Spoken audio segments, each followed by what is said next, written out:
It's a beautiful Thursday morning here in Lagos. Good morning, everyone, and welcome to the program. I'm Nifemi Oguntoye. Our attention is turned to Edo State this morning. The political atmosphere there is gathering momentum, and that started since INEC released its timetable for the governorship election last year. We've seen the number of aspirants rise rapidly as they intensify consultations ahead of party primaries slated for next month. By the way, I had my NYSC service in Benin, and I was privileged to work there for some 3 years thereabout. And Edo people are quite friendly and warm. And for sure, they're also very active politically. You saw what happened in 2020, right? And then how Labour Party also won the presidential election there last year. Some have now predicted a three-horse race among the major political parties, the ruling PDP, the opposition APC, and the Labour Party, which has a senatorial seat and 2 seats in the House of Representatives. But the parties must first survive the first hurdle with the primary elections, which will be potentially challenging with a rising number of aspirants. So the race to the Dennis Osadebe Avenue Government House in Benin City has started. And my guest this morning is the former Minister of State for Budget and National Planning in the last administration. He was a 2-time commissioner in Edo State under the Governor Shomole administration. And just yesterday, he purchased his expression of interest in nomination forms to contest the governorship primary election of the APC in Edo State. Prince Clem Agba joins us on the program this morning. Thank you for joining us, Prince. Thank you, Nifemi, for having me. All right, let's begin with the political dimension to what's happening in Edo State. This is perhaps the first time in the history of governorship election there that the number of aspirants would have grown to well over 62 among the main parties. The number for your party is also soaring by the day. The last count was 20. What do you make of this unprecedented rise in number this year? Yeah, I think it's something that is very good for our people, having a variety of choices, a variety of opportunities or people to make your choices. So, like they say, the more the merrier. I think what is important is the ability of our people to choose one that they know has the requisite experience and has the proven ability or quality to be able to identify and work with partners and stakeholders. The important thing is being able to move our state forward. Now, they say you were the first APC aspirant to pick the expression of interest and nomination forms. It was done on your behalf by a former Attorney General of the state. Were you trying to prove a point by diving in first? You know that scripture that says, whoever steps in after the water was stirred by an angel will be healed and made whole.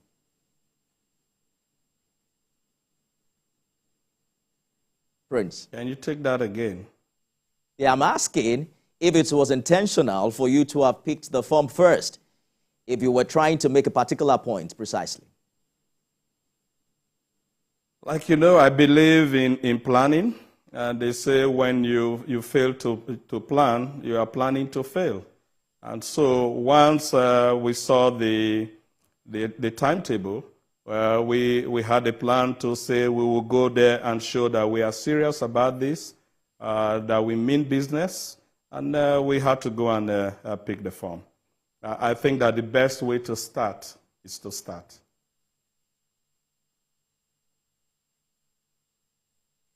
Many of whom seem to have more experience than you in primary elections of this nature. There's a former governor, present and past members of the National Assembly, and then there's Pastor Ize-Iyamu, who's gotten the ticket twice now. What do you think are your chances against these heavyweights?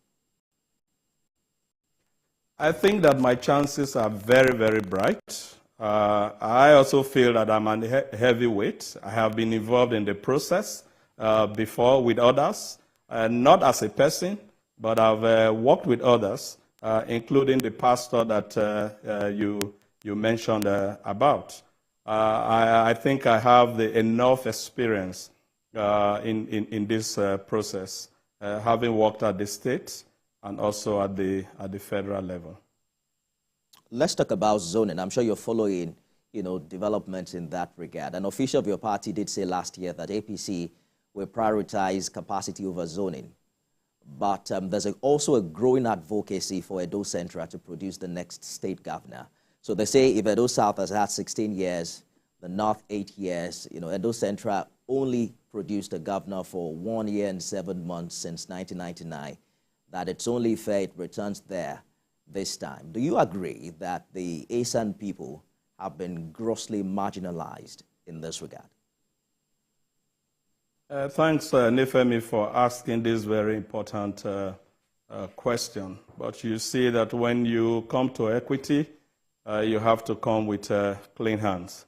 In the first place, our party constitution does not talk about zoning. So it's not one of the rules that we should follow.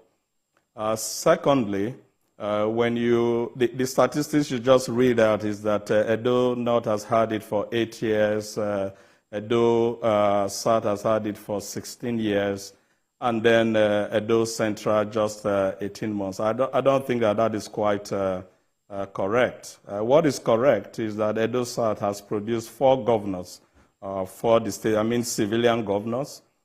Edo Central has produced 2 civilian governors for the state, Professor Ambrose Ali and Professor Osubo. And Edo North has only produced 1, which is His Excellency Senator Comrade Adam Saliu Shomole. So when you look at it from that perspective and you want to talk about marginalization, of course, it means that Edo North is the one that has been marginalized. And I think that political appointments go beyond governorship. If you look at the ministerial appointments in the state since 1999, there have been about 9 ministers. Of these, about 5 have come from Edo Central, 3 from Edo South, and 2 from Edo North. Of the 2, I am the first to be a minister from Edo North. So when you look at it from this perspective, you really see that it's Edo North that has been marginalized. However, the issues at stake go beyond where one comes from. The state is currently in a mess, and it's everyone that is suffering it, whether it's Edo South, Edo Central, or Edo North. What we need at this time is someone with capacity, someone with the necessary experience, someone who understands the state to be able to bring back our state to a trajectory of growth. In terms of relationship, for instance, I am from Edo North, my parents are. I am married from Edo South. I did my tertiary education in Edo Central.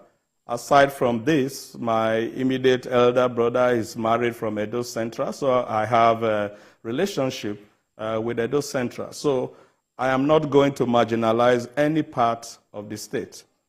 Because if I do, I have people from each part of the state that would have access to me and would be able to speak to me to say, this is something that you are not doing. But more importantly, I think it's how to get our state back, how to ensure that our people are happy, how to alleviate the issues of poverty, how to ensure that our educational system is good, is effective, how to ensure that there are teachers in our schools.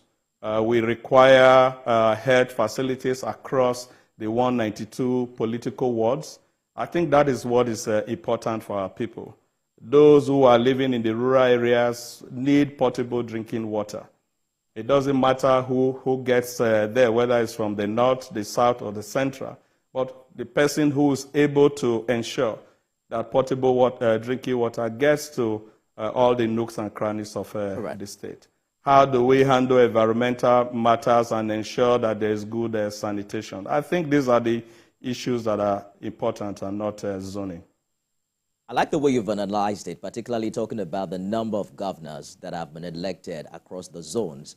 But, there are others who do not agree with you. Some indeed have said that APC aspirants from Edo North should be appeased to drop their ambition for now. So when you mention that political appointments, go beyond governorship. They've also brought out a list of the newly appointed Minister of Niger Delta, who is from Edo North, same as the majority leader in the House of Reps. And there's Honorable Peter Patterson from Akoko Edo, who's also a ranking member in the House of Representatives.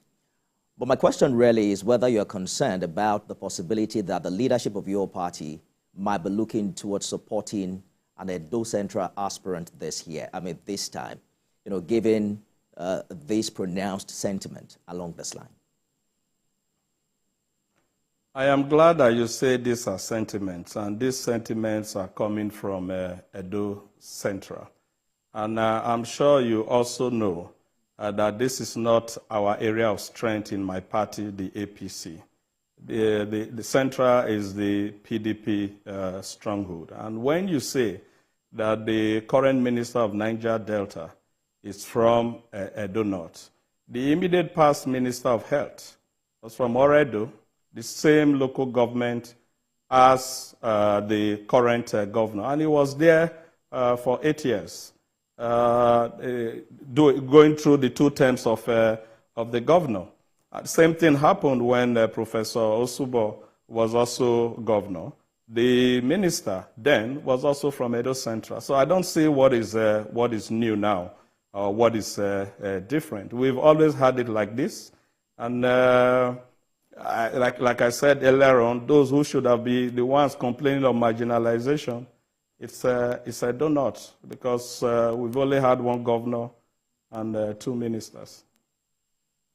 So to have your ambition fulfilled, constitutionally, you have to get the nod of your party. It means you must win, the primary election to be able to contest. The big question is, what if you lose the primary? Will you stay with the APC or join another party?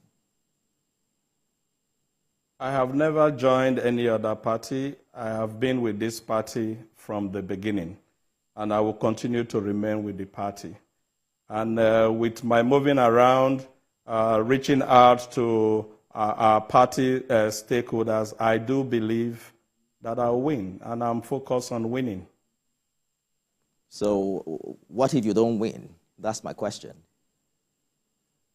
I will win. I am sure, because I know that I have the requisite experience, to win. I've been able to develop a lot of relationship across the state. I am not planning to lose. I am planning to win. Some would say politicians are the most optimistic, people in the world. But many have also said that the ability of your party leadership to manage the aftermath of this primary, particularly the discontent that will be coming from losers, will determine to a large extent the electoral fortunes of the APC at the forthcoming election. Do you think your party can weather what seems an impending storm, seeing what it's been through? I think the leadership of our party, they are very, very experienced. It's not a new party. And I do not foresee any danger in the party going astray. At the end of the day, we are one family. We know that there is 1 seat that is available, and it's only 1 person that is going to get it. And when that happens, we will all cling together. The important thing is that we take the leadership of our state back to us from PDP. When you say from PDP, that's an interesting way to put it, because the governor and the deputy, you probably worked for them in 2016, when they were contesting under your party. What has changed? Is it a function of party affiliation or the performance of the outgoing government? What has changed is the performance of the outgoing government.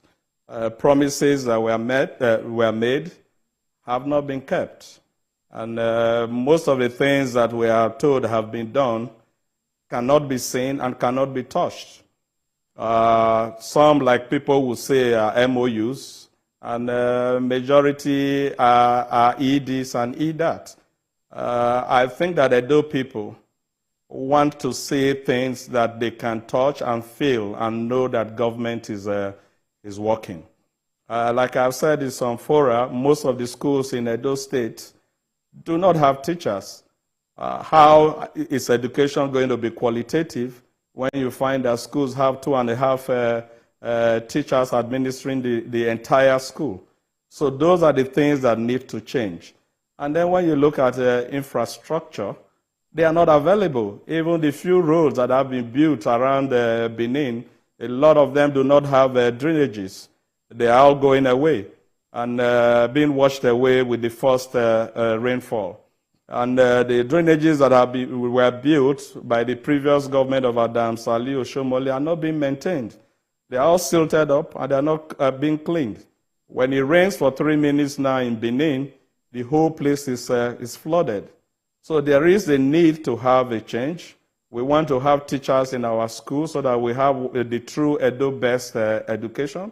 We want to have hospitals around, albeit whether they are primary healthcare centers, across the 192 political wards. A situation where one has to drive 4 to 5 hours to get to an hospital is wrong. You know, all that needs to change. I think that our people have a right to have portable drinking water, because if you continue to take water that is not potable, the propensity of having a lot of illnesses will be high. It means we need more doctors and nurses and hospitals. Like you say, prevention is better than cure. So I think that these are rights of our people to have access, you know, to quality education, to have access to basic health care, to have access to portable drinking water, sanitation, and a good standard of living. You know, you mentioned that when it rains in Edo or in Benin, it floods. Some 2 years ago, the governor threw that back to the former governor of the state, Oshomole, when he raised, you know, a probe of a 30 billion naira stormwater project, which I believe you also are aware of, given the role you played as commissioner in that state. Is that something you can blame on this administration and not that of Oshomole, which you participated in? Yeah, definitely I will blame this administration. There was a stormwater master plan that was put in place. It took 12 months of study. And that study showed that there are 23 watersheds in Edo, rather in Benin City. And the Comrade Adam Sali Oshomole's government had worked on 6 of those watersheds. And they were working on one of the biggest, which is the Owelu West and Owelu East watershed. That's the one that was the 30.4 billion contract. And that job, at the time Comrade Adam Sali Oshomole left office, was 70% completed. The president came and commissioned the completed part of it because it went beyond building drainages. The Adam Sali Oshomole's administration believed in holistic infrastructural development. So when it goes into an area and is fixing the flooding problem, he will do primary drains, secondary drains, the road, walkways. He will green the area and provide street lighting. That particular contract had about 8 kilometers of underground drains. And these were box culverts, double cell. The entire Igbenaduwa Street, for instance, was underground, and there was a road on top. That was completed. The Siloko Road up to Channel 55 was dualized and made 6 lanes. It was completed, you know, with street lighting and the side drains. So there were 11 roads in that particular area. Since Comrade Adam Sali Oshomole left office, no additional work has been done on that area. And this is the main tributary to Agba River, which takes 3/4 of the flood in Benin to the final watershed, which is Agba River. So we have a lot to blame the current government for. And Ifemi, I'll tell you, when you buy a brand new car, do you maintain it? After a couple of months, you have to change the oil, you have to change the plugs. Drains are like that. They have to be maintained, especially where you have a city where all the roads have not been paved. So it means that you are going to have a lot of silt going into the drains. So if you do not clean them up, then you have flooding. When these drains were constructed by Adams Aliyu Oshomole's administration, it took care of the flooding in those areas, like the Tom Line areas, for instance. The 5 junction that used to be flooded for almost 20-something years now has underground drains. Sapler Road was dualized and drains provided. But all of these areas I mentioned now, when it rains, it gets flooded. The drains are still there. But it's just that they are filled up with silt. So the governor or the government needs to desilt them. And it's not something that is rocket science. It is not expensive to do. I hear you, Prince. By the way, in case the viewers are wondering, Prince Agba was a former commissioner for environment and public utilities in Edo State under Governor Oshomole's administration. But you can't also just wish away the power of incumbency. We've seen how that play out in elections. The PDP, for instance, benefited from the infighting in APC in 2020. Is your party counting on the infighting within the PDP this time, between the governor and his deputy and also the legacy group? Our party is counting on the failure of the current PDP government in Edo State. Our party is counting on the fact that the promises that were made by this government have not been fulfilled. Our party is counting on the fact that we have done it before and we have the capability to do it. So their infighting is something that is up to them. It's good for us, but we are focused on the ball to take over governance in Edo State. Some 3 weeks ago, when you met with the state executives of the APC in Benin, someone actually referred to you as Oshomole Jr. How do you feel about the strong perception that the former governor is your godfather? You saw what happened with the person he supported in 2016. His choice was also rejected in 2020. I don't understand what you mean by godfather. The fact that you have a relationship with someone who was your boss, does it not mean that you shouldn't aspire? The fact that you are qualified to run for a job, you have to run for a job when you are hated by others. I think that what people need to speak to is my person and to ask, is he capable of doing this job or not? Have you seen Comrade Adams Aliyu Osomole come out and point hand at any individual so far to say that this is the person that he's supporting? I have been on the road. I've gone through the 18 local government areas. If I was depending on the godfather, I would sit at home and wait to be appointed. I know that this is an elective business. That is why I'm reaching out and I'm letting the people know the program that I have and how I want to change our state. I think that that is what is important. And that if there are opponents who see anything wrong in my candidature in terms of my person, they should focus on that and leave out third parties.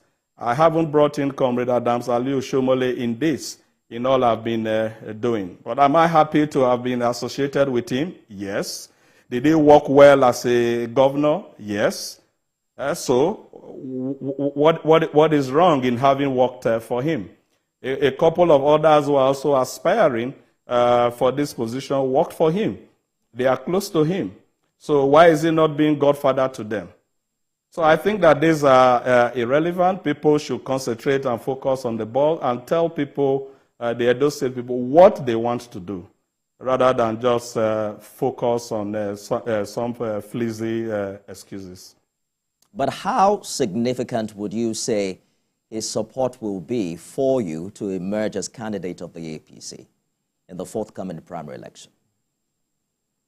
He is the father of the party and he has remained neutral. And he will continue to remain neutral, I believe. All right, we're going to take a short break. Prince Clem Agba is a former Minister for Budget and National Planning under the previous administration of President Buhari. He's also an APC aspirant for the Edo State governorship election that has now been slated for September this year. When we return, we'll open the phone lines and touch on the issues of the economy and all the burning issues in that part of the country. Stay with us, everyone.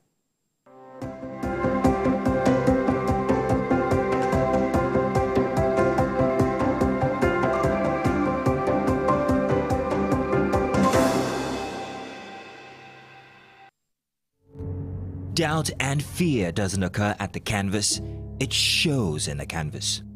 It shows the conation of raw earthen material slabbed, stroked and molded at a pace provided by the doubt and fear. Every move way in the struggle of one to the other, merging the past to the present, brushstrokes of colors seen but not known. For when the wailing stops, the pieces settle down in abject beauty erected for a century of a century. Speaking, advocating, protesting as the arts are meant to be.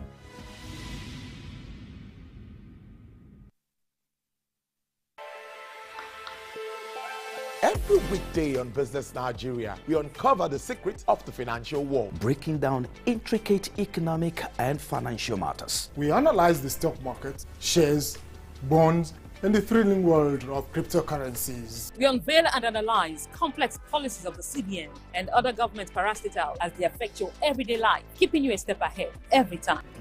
Okay, this is the Facts matter. Our team dives deep to separate facts from popular opinion.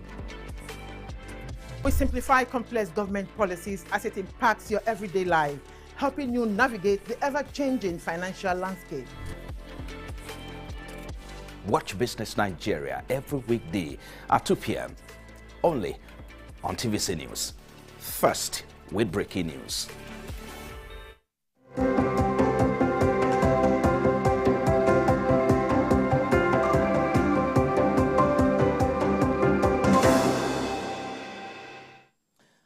Our attention is turned to Edo State this morning. Who takes over from Governor Obaseki?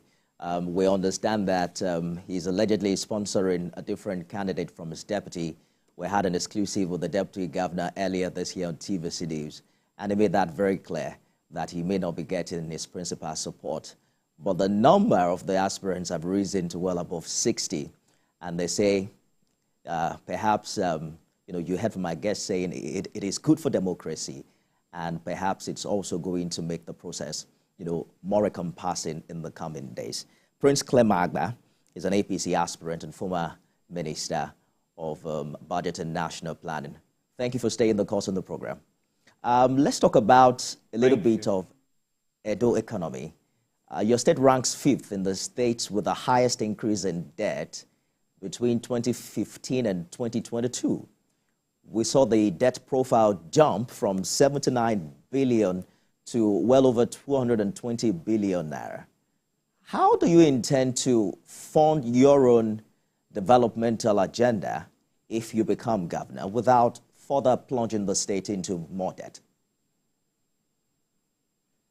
Nifemi, at this time, I must say that I'm really not prepared to go into the details of what I'm going to do. We are yet to go through the primaries, and I shouldn't be letting out the cat out of the bag.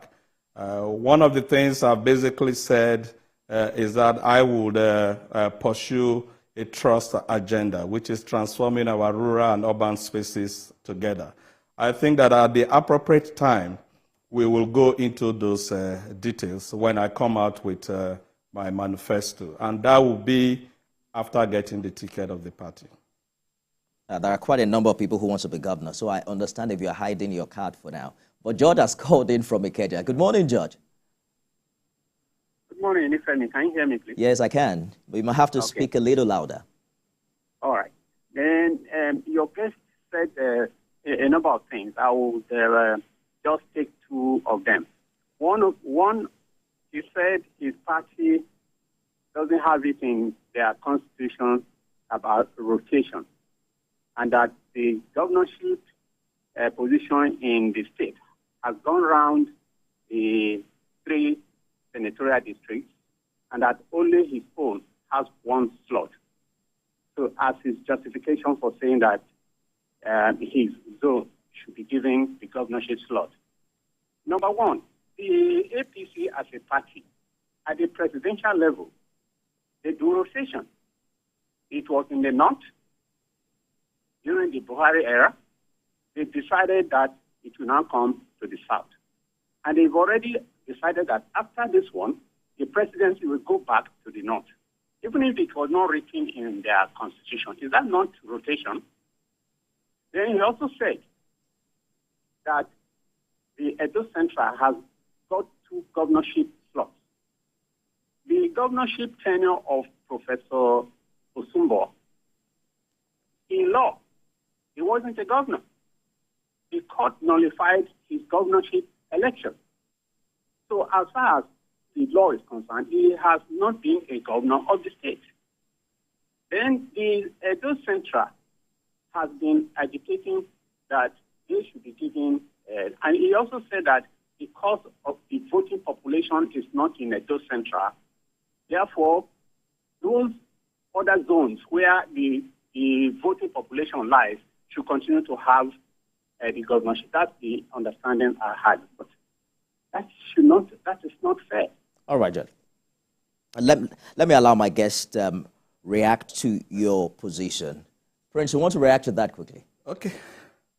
Yes, I will start with the third point he made. He's trying to put words in my mouth. I did say that Edo Central is not a stronghold for APC. I didn't mention about the voting, the population. And then he talked about an agreement of rotation of presidency between the North and the South. I wonder whether he was there when that agreement was made. But you will see that in the course of the last presidential primaries of APC, we had people from all over the country. The immediate past Senate president is from the North. He went through the process. It's just that he lost. So there was no rotational arrangement that was done. The current president won through the primaries. And that was it. It wasn't based on the fact that there was a rotation. Ibrahim has called in from Kaduna. Good morning, Ibrahim. Ibrahim, are you there? Well, we'll probably get back to that phone. Perhaps we can have someone call in from Edo. It will be good to hear from your people, right, Prince? But I understand that you are keeping your cards, yes, your cards close to your chest. But there are also issues happening in Edo. Ibrahim is around. Ibrahim from Kaduna. Oh, please, yes. Hello? If you are there, go ahead, Ibrahim. You're live now. Hello, Doc. Yes, good morning, my uncle man, and good morning to your guests over there. In fact, I was so impressed to see this case again because if I could remember vividly, he's the former minister for state for whatsoever. Well, he's one of those that want to contest in Edo. To me, the way I want democracy to thrive in this country is like it's not going in that way. Hello, am I communicating? Well, with you, Ibrahim, go ahead, please. Democracy must thrive, not by year and year. Let everybody have a playground, a clean playground, so that whenever anyone that emerges, they should support. Now, I can say that, yes, we are trying to get it right in this present administration. Now, for the explanation he gives so far, and whatsoever, in everything that we do, we must try to get it right from this present government of Bola Ahmed Tinubu, because sometimes, I don't know, I keep on asking myself and others, is this type of democracy we are practicing, is it the way we practice in other places? If it's yes, how? And if it's no, why? That is my question. Now, Mr. Hankoma, I have a question for you to ask our guest here. Is that now, what really is missing that whenever you're able to get there, that is going to fix it all? Because why? Democracy will cover, because by the time he elected as a governor, it's not a governor from one zone or ethnic, but the governor of the entire state. And he must govern and govern well. Because why we always have problems within the when we have problems in internal democracy in this country from the grassroots is because of marginalization. All right. And marginalization will not continue going like this, and we say we are going to get it right. Now, let them put everything in the right pedestrian so that those that will come before them will be able to build up from there. I think you made your point very clear, Ibrahim. Thank you for your contribution. He just asked you another question. I don't know if you want to answer that about what you've identified that you will be doing differently. Yeah, of course I would like to answer that. I did say as I went around the 18 local governments that I want to transform our rural and urban spaces together. When we did the National Development Plan, one thing that was very clear to us as a problem in the country is that most governors were focusing on the city centers to the total abandonment of the rural areas of their state. And if you look at the current inflation rate, for instance, for Edo State, it's 26.6%. I took a cursory look recently at the food inflation for Edo. The food inflation for Edo is currently 33.5%. I also looked at the consumption pattern for Edo, and what it shows is that 55.9%, which is almost 56%, goes to food. The other one is fuel and power, and then education. And when for these other ones, it is 40.9, 40.3, and then 14% telecom. So if we have a state like Edo that is really agrarian, and food is so expensive, yet 60% of what is produced goes to waste, that's post-harvest loss, which is a low-hanging fruit because of lack of access to the market. And you have that lack of access to the market because development is only in the city center, especially Benin. You know, you look at the entire Edo South area, you only find development in Benin City. Abudu, so many years ago when I went to Abudu, was an urban area. But today, Abudu is becoming a village. So what is changing for me is taking development across the entire state, ensuring that there is access to market for our food production, so that whatever is produced can get to the market. And this food inflation that we have will go down. And doing that is also solving the problem of inflation. Secondly, our farmers will no longer labor in vain, because for every 10,000 tons of food they produce, only 4,000 gets to the market. You know? So once we begin to build roads to the rural areas around the agro corridors, we ensure that there is off-grid power, that's captive power that is provided for these areas. You are going to be able to attract cottage industries to those areas, storage facilities for those areas, aggregators to those areas, and that will greatly affect the inflation rate for food in the state. And it will spread development across. It's also going to take care of the rural-urban migration, which is currently really very high. But aside from that, I did also mention that our schools must have teachers, because the current situation where we don't have teachers in the school is not good for qualitative education. We have colleges of education, like College of Education, Igweben. Currently, there are only 33 students in such a big school. When I went there 2 weeks ago just to check, I was told because they don't get employment. They should be employed by the state, especially where we don't have teachers. These are the things that need to change.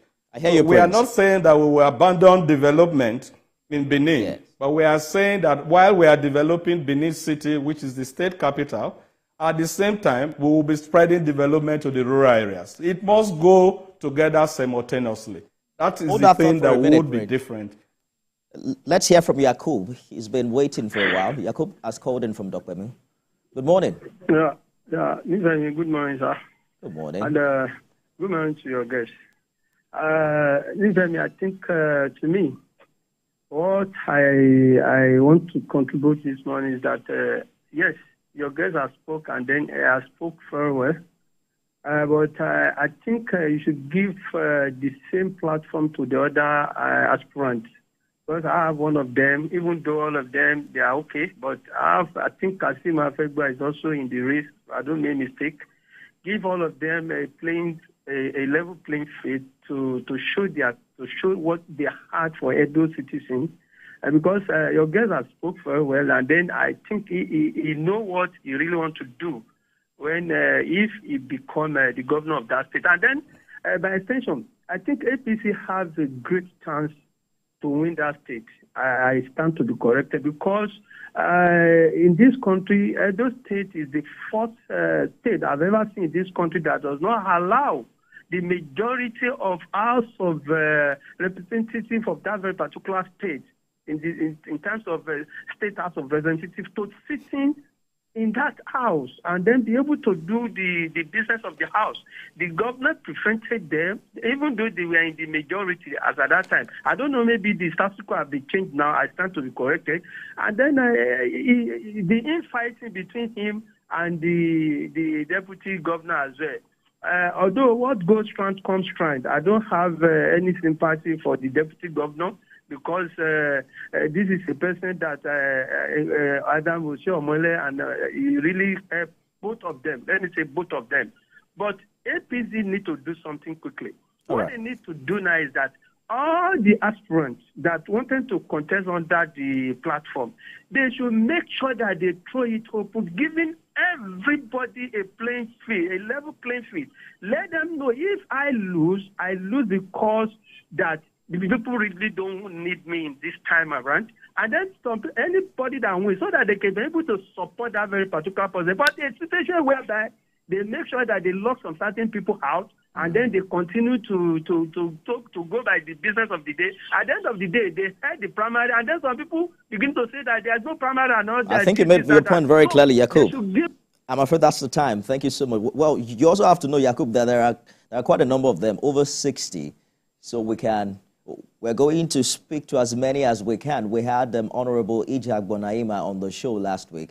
But, there are also other things happening apart from the Edo election. There's an election in Edo State. There is the EFCC case. I mean, there are many stories breaking in Nigeria. So we're going to bring them. There are many people we reach out to who have also not given us, a positive response in that regard. But Prince, there have been increased fatalities from court clashes in Edo State. And it's a worrying development. It's been one story of killing to another. That has been the case now for some years. As recent as Christmas Eve last year, a journalist and 3 others were reportedly killed by cultists. What do you think is happening? Yeah, Nifemi, it's simple. Lack of opportunities for the youths. When you don't get them engaged, then they resort to other issues. And again, this is where trust, my trust agenda comes in. There's a huge influx, of people from the other 15 or so local governments into Benin, and all is search for opportunities that are not available. You can imagine if we are able to stop that drift from the rural areas by providing opportunities for them in the rest of the 15 local government areas. So it is struggle for power, struggle for relevance, struggle for livelihood that is leading to all of this. And we would ensure that we have our youths very much engaged. Like I said to people, when by God's grace I become governor, we are going to involve not only our youth, but also our women in governance across the state. It's not just going to be left for men. Because when you look at the demography, these people are more. They are vibrant, and we have a lot of intellectuals among them that we can use to do our work. And I'm sure that by the time the youths are gainfully employed or engaged, a lot of this court rift will disappear. I have a follow-up for you on that, but let's quickly take Elder Davis' call from Alimosho. Good morning. Elder David, are you there?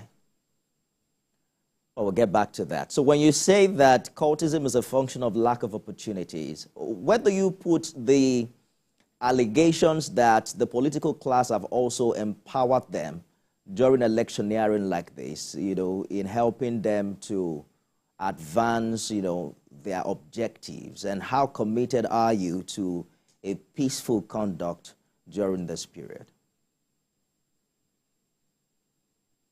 Yeah, the political group like you are talking about can use them by not providing opportunities. And that's where I come differently.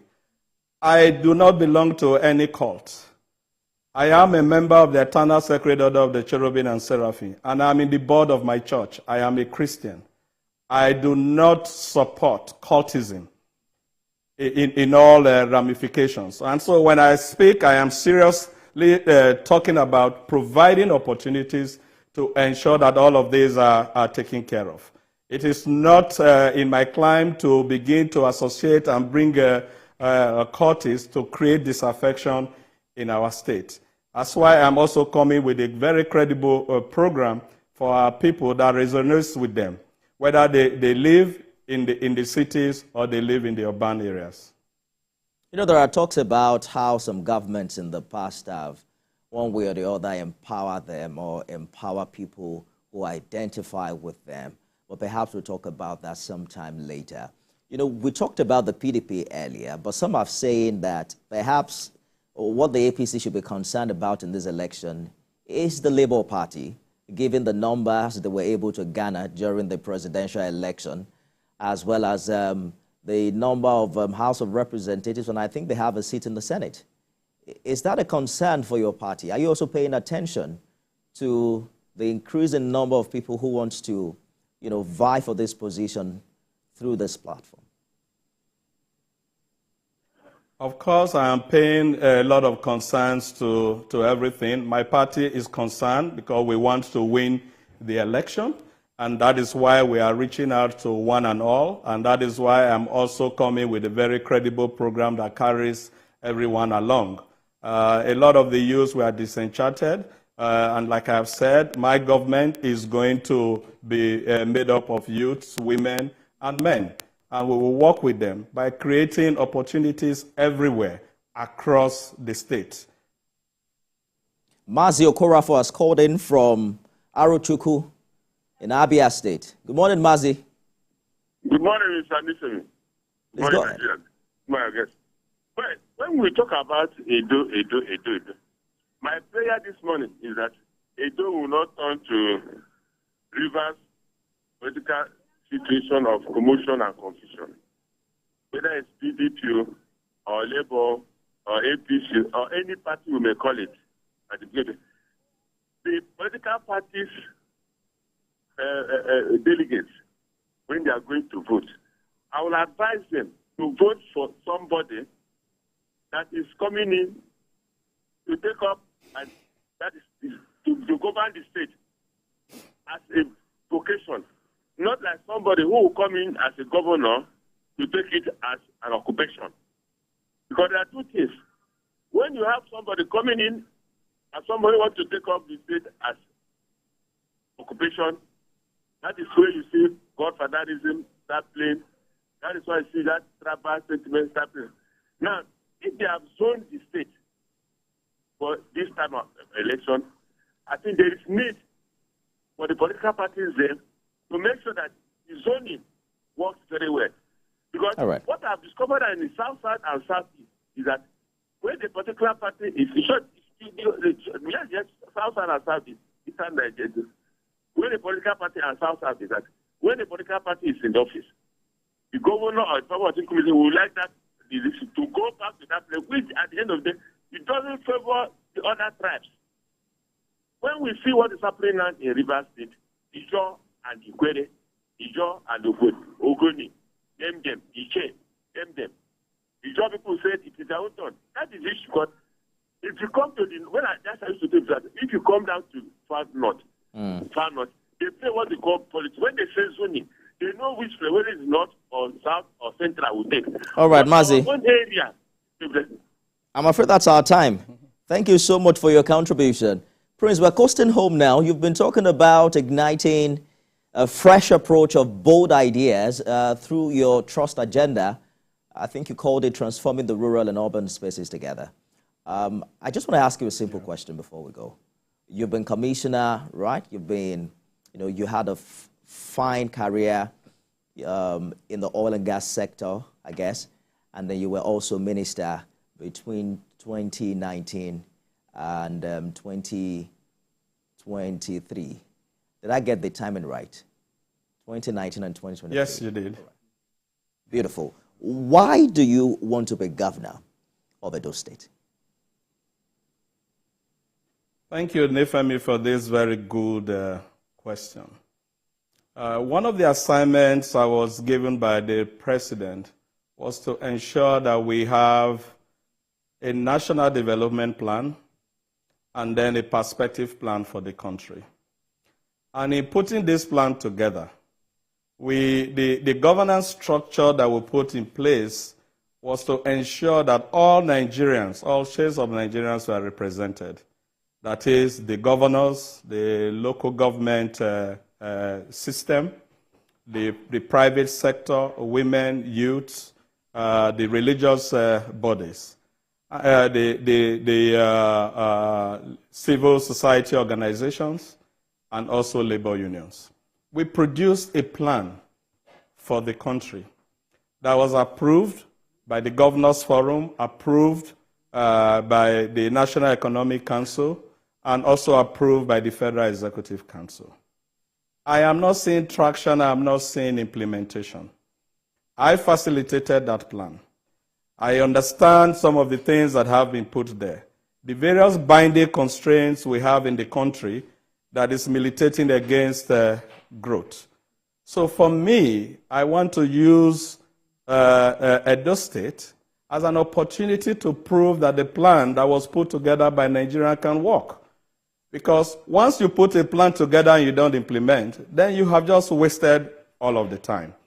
One of the things I talked about that led me to the trust agenda is the issue of integrated rural development that was mentioned in the plan. The total neglect of our rural areas, for example. There are no infrastructure of roads, there are no infrastructure of power, no water infrastructure, no health infrastructure.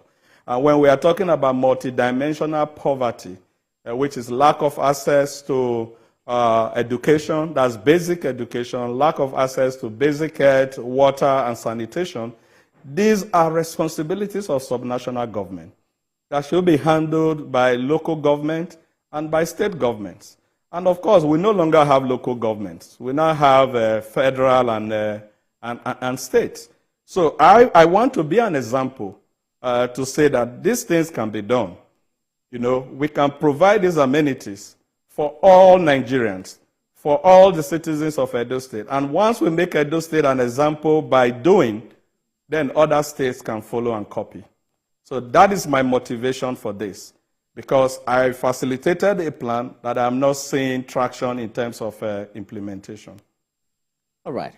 Raised in Edo North, educated in Edo Central, and found love in Edo South. I think you mentioned that your brother also got married to someone in Edo Central. Hopefully, your statewide appeal and your experience, will see you through the APC primary. But we are following your progress very closely here at TVC News, and we want to say a big thank you for joining us for this conversation. Prince Clem Agba, thank you so much for joining us.